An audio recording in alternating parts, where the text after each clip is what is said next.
예. 먼저 6위부터 만나볼까요? 오늘 야당은 대법원장이 정권의 하수인 노릇을 했다 이렇게 사퇴를 촉구했습니다. 김종인 비대위원장은 초대 대법원장이었던 할아버지 김병로 선생을 언급하기도 했습니다. 1956년 당시 대통령은 법관들과 마찰이 생기자 국회 연설을 통해 법원을 공개적으로 비판한 바가 있습니다. 이에 대해 당시 대법원장은 이의 있으면 항소하시오라고 답하며 한 발도 물러서지를 않았습니다. 김명수 대법원장은 비굴한 모습으로 연명하지 말고 본인 스스로를 되돌아보며 올바른 선택을 하기를 촉구합니다. 오늘 대법원장 논란이 얼마나 뜨거웠냐면 실제로 이던 의원님, 네. 김종인 비대위원장은 조부인 가인 김병로 선생까지 언급을 했는데 어떤 부분에서 좀 비교를 한 겁니까? 우선은 이제 김종인 위원장은 이제 야당의 대표로서 지금 그 대법원장의 거짓말 논란, 그다음에 정치적인 독립 중립성, 그 공정성, 그 훼손 논란 이런 게 있기 때문에 집중적으로 공격하지 않을 수가 없는데. 마침 김종인 그 비대위원장이 우리 그 초대 대법원장인 가인 김병로 선생의 손자입니다.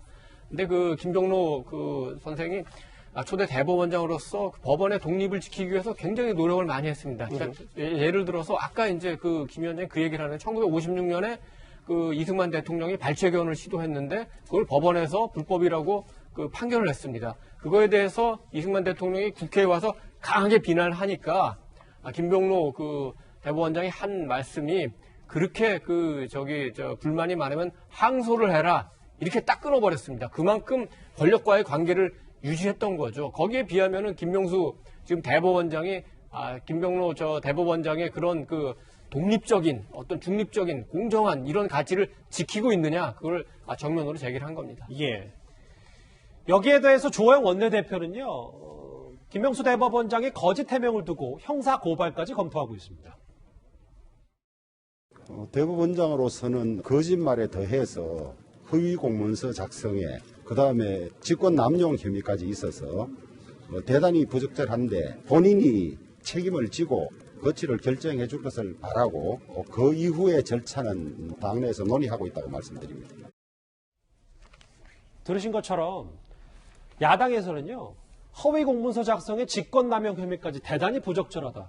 김경진 의원님, 이게 진짜 국민의힘에서 사퇴를 넘어서 형사고발까지 검토하고 있는데 허위 공문서 작성, 이것과 관련해서는 정말 실현 가능성이 있는 겁니까? 가능성이 있죠. 어허. 그러니까 저게 지금 탄핵 문제로 사표를 수리할 수 없다는 취지로 말한 사실은 없다라고 했는데 그에 반하는 녹취록이 지금 나온 거 아니겠습니까? 그러면 이제 범죄가 성립하기 위해서는 이제 고의로 저걸 했어야 되거든요.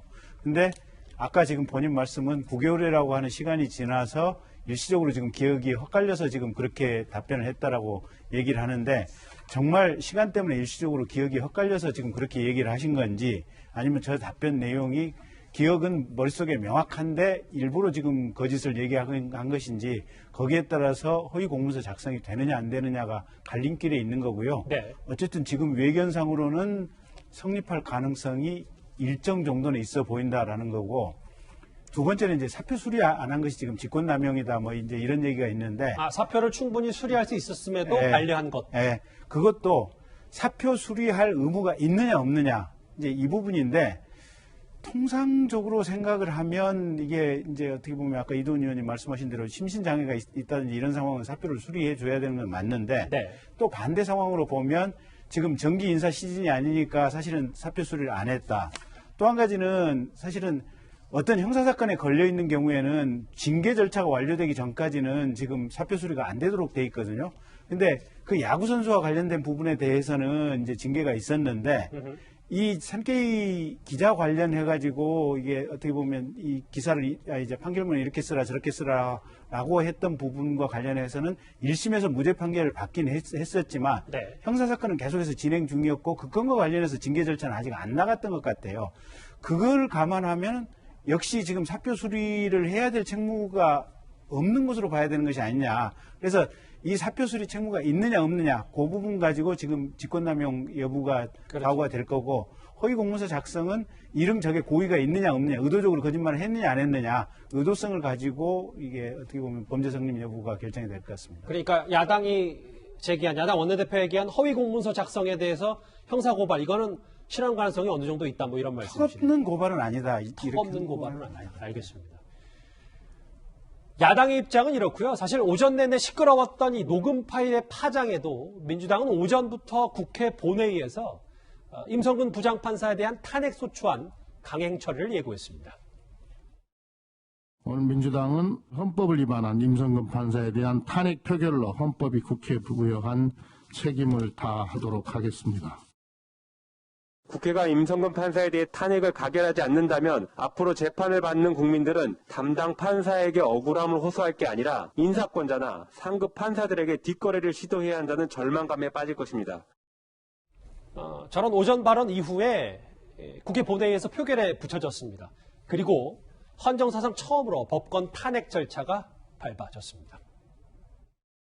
투표 결과를 말씀드리겠습니다. 총 투표수 288표 중 가 179표, 부 102표, 기권 3표, 무효 4표로서 법관 임성근 탄핵 소추안은 가결되었음을 선포합니다.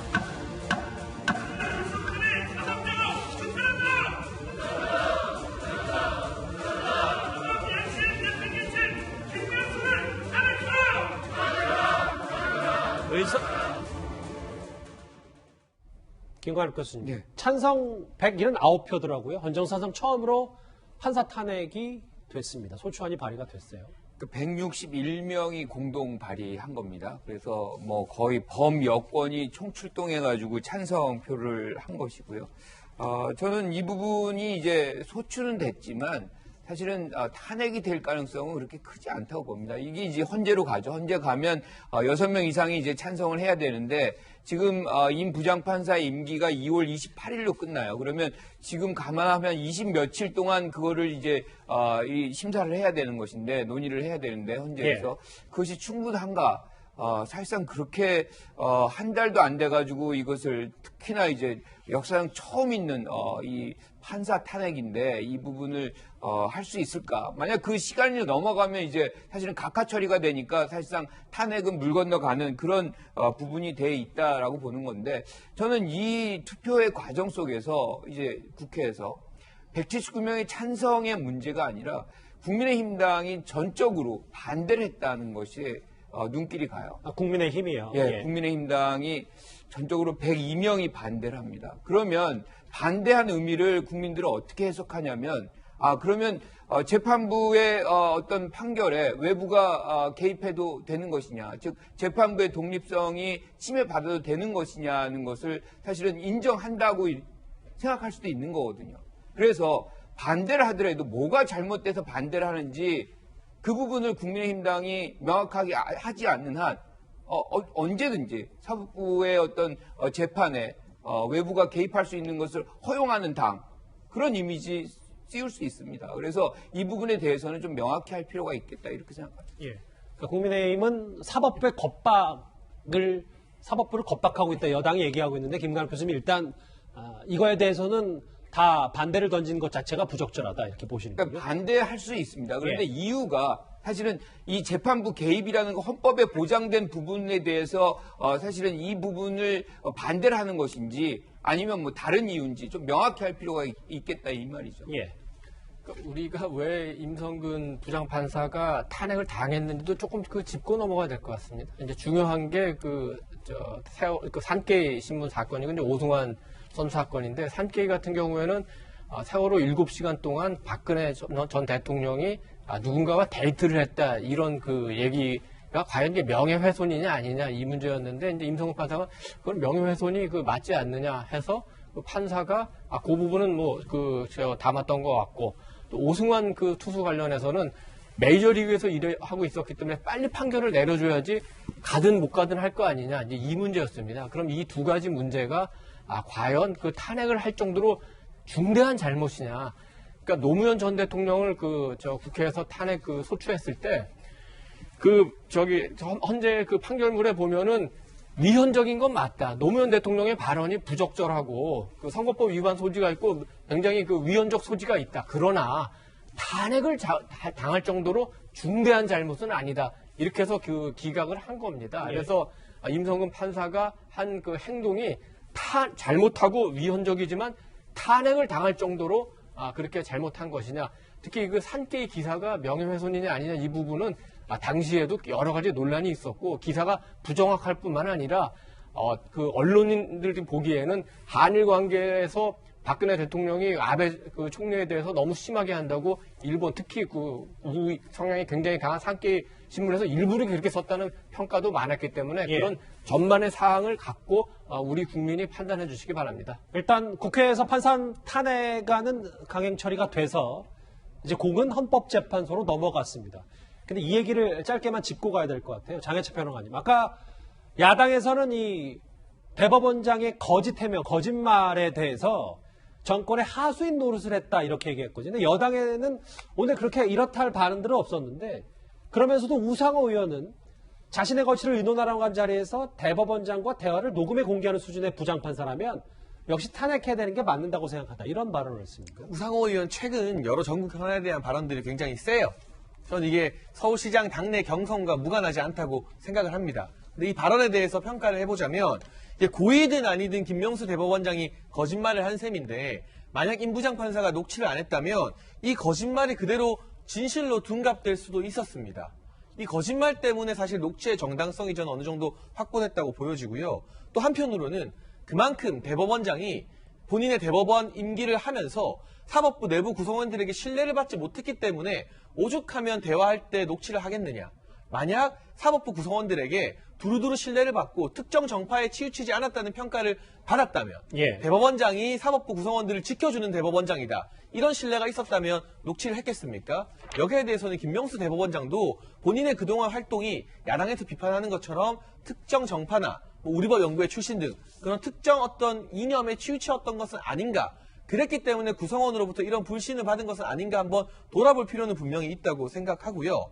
그리고 아까도 나왔지만 탄핵은 정말 심각한 상태에서나 이루어질 수 있는 부분입니다. 특히나 법관 탄핵 같은 경우는 사법부 독립성과 직결되는 문제이기 때문에 이게 심지어 1심에서 무죄가 나왔고 법원 내부 징계에서는 견책이었습니다.